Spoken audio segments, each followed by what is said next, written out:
Liko hivi. Kwa hiyo tuna kazi ya kufanya wapendwa. Mungu awabariki.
Ya kanisa ni hii, tumeshafika nyasi hapa.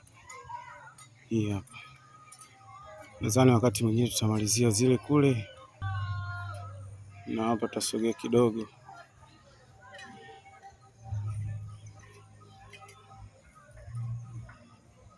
Ndio mazingira yetu ya ndani ya kanisa letu ambalo tunaenda kuanza kufanya huduma mahali hapa. Haya ndio mazingira ambavyo yalivyo. Ninawapostia hii ili muone nilikotoka ni wapi, na sasa ndio ninaanza kuinuka kuifanya kazi ya Mungu mahali hapa. Haya ndio mazingira ya ndani.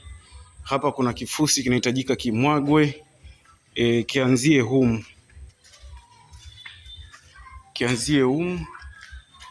Kianzie humu mpaka kule mwisho. Bwana Yesu asifiwe sana.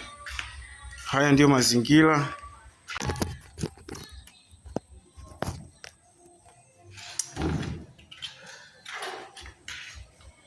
Baba, katika jina la Yesu, ninalileta hili eneo mikononi mwako Bwana, katika jina la Yesu. Ninalileta hili eneo katika jina la Yesu. Ninaliteka na kumiliki hili eneo Bwana.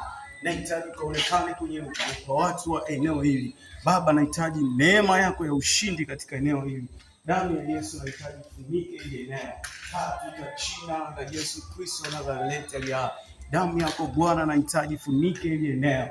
Nahitaji onekane mahali hapa Bwana. Katika jina la Yesu ninaalika malaika zako ambao watakuwepo masaa 24 kuanzia saa hii Bwana, kulitawala hili eneo, kulisimamia hili eneo, kulilinda hili eneo katika jina la Yesu Kristo wa Nazareti. Ninaleta ufalme wako mahali hapa, ninauachilia ufalme wako mahali hapa. Baba, onekana Bwana, Baba, onekana Mungu wa Israeli. Baba, onekana mfalme wa amani, onekana Mungu usiyeshindwa, katika jina la Yesu Kristo Nazareti aliye hai, na watu wote tuseme amen. Ili ni eneo ambalo tunaenda kulianza kulitangaza jina la Yesu. Ili ni eneo ambalo tunaenda kumhubiri Yesu. Ili ni eneo ambalo tunaenda kuvunja kila madhabahu zote za kuzimu. Kila madhabahu za kuzimu kupitia hili eneo hazitasimama, hazitaendelea tena katika hili eneo lote. Iwe ni majini au mapepo au wachawi, lazima tuwaangushe kwenye hili eneo, sawasawa na neno la Bwana lililosema, amenipa mamlaka ya kuvunja na kuharibu kila nguvu zote za yule adui, ya kuvunja na kuharibu kila roho zote zinazosimama kinyume na neno la Mungu, katika jina la Yesu Kristo Nazareti aliye hai. Hili ni eneo ambalo Mungu anaenda kuonekana kwa viwango vikubwa na vya ajabu. Mungu awabariki sana.